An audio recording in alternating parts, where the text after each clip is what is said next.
राम राम सबने की। क्या आपको पता है कि क्यों सूर्य ग्रहण लगता है और क्यों चंद्र ग्रहण लगता है? तो इस वीडियो में हम इसी विषय पे बात करेंगे। वीडियो को अंत तक जरूर देखिएगा। मैं विवेक शर्मा, चलिए शुरू करते हैं। तो चंद्र ग्रहण और सूर्य ग्रहण की जो कथा है, यह हमारे पुराणों में भी इसका वर्णन है और ये समुद्र मंथन के साथ जुड़ी हुई है। तो हमारे पुरानिक ग्रंथों के अनुसार, एक पौराणिक कथा के अनुसार, जब समुद्र मंथन हुआ था उस समय 14 रत्न निकले थे। 14 प्रकार की वस्तुएं समुद्र मंथन से निकली थी जब राक्षस और देवताओं ने मिलकर समुद्र का मंथन किया था। तो सबसे पहले तो हलाहल नामक का विष निकला था, तो जो भगवान शंकर जी ने ग्रहण किया था। और भी लक्ष्मी जी निकले थे, ऐरावत हाथी निकला था, बहुत सारे रत्न निकले थे इसमें से समुद्र मंथन से। तो उसमें अमृत भी निकला था। तो अमृत पाने के लिए ही जो देवताओं और राक्षसों ने मिलकर के समुद्र मंथन किया था। तो जब अमृत निकला तो देवताओं और राक्षसों में युद्ध होने लगा कि राक्षस कहने लगे कि ये हम लेंगे, इसका पान हम करेंगे। तो देवता कहने लगे इसका पान हम करेंगे। तो दोनों में हाथापाई शुरू होगी, दोनों में युद्ध शुरू हो गया। तो इस बीच में भगवान विष्णु जी ने मोहिनी रूप धारण किया।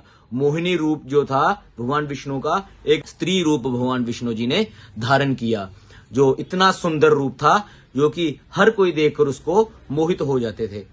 तो उस समय भगवान विष्णु जी ने जब मोहिनी रूप धारण किया तो देवता और राक्षस दोनों इस रूप को देख करके मोहित हो गए। तो भगवान, वो जो कलश था, तो भगवान विष्णु जी ने कहा कि मैं आपको अमृत पान कराऊंगा, जो मोहिनी रूप लिया था। तो मोहिनी अवतार ने कहा, मोहिनी ने कहा कि जो ये है कलश मुझे दे दो, मैं आपको अपने हाथों से पान कराऊंगी अमृत का। तो देवता और राक्षस उनकी सुंदरता देखकर उन पर मोहित हो गए। तो उन्होंने जो कलश था वो मोहिनी जी को दे दिया। भगवान विष्णु जी का जो अवतार था उनको पकड़ा दिया।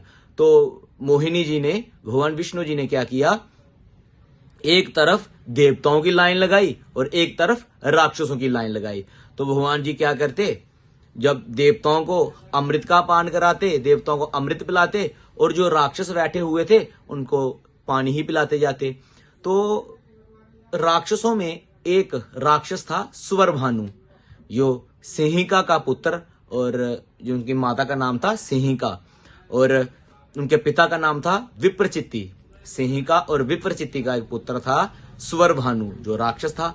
तो उसने देख लिया भगवान विष्णु जी के जो अवतार मोहिनी को, मोहिनी जी को देख लिया कि ये तो देवताओं को अमृतपान करवा रहे हैं और हमें तो ये पानी पिला रहे हैं, तो ये तो हमारे साथ छल है। तो सुवरभानु ने क्या किया, देवताओं का रूप धारण करके देवताओं के बीच में जाकर के बैठ गए।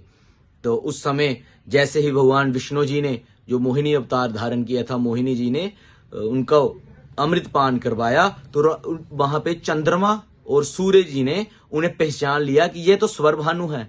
तो जैसे भगवान विष्णु जी को पता चला तो वो पान कर ही रहे थे, तो विष्णु जी ने उनको धड़ से, उनका जो गर्दन थी वो धड़ से अलग कर दी सुदर्शन चक्र के साथ। अमृत का पान करने से वह अमर हो गए। जो गर्दन थी वह राहु बना और जो नीचे का धड़ था वह केतु बन गया। उस समय राहु ने सूर्य और चंद्रमा को कहा कि आपने मेरे बारे में विष्णु जी को बताया, मेरे साथ आपने गलत किया, तो अब मैं आपको सूर्य और चंद्रमा, मैं दोनों को ग्रसित करूंगा।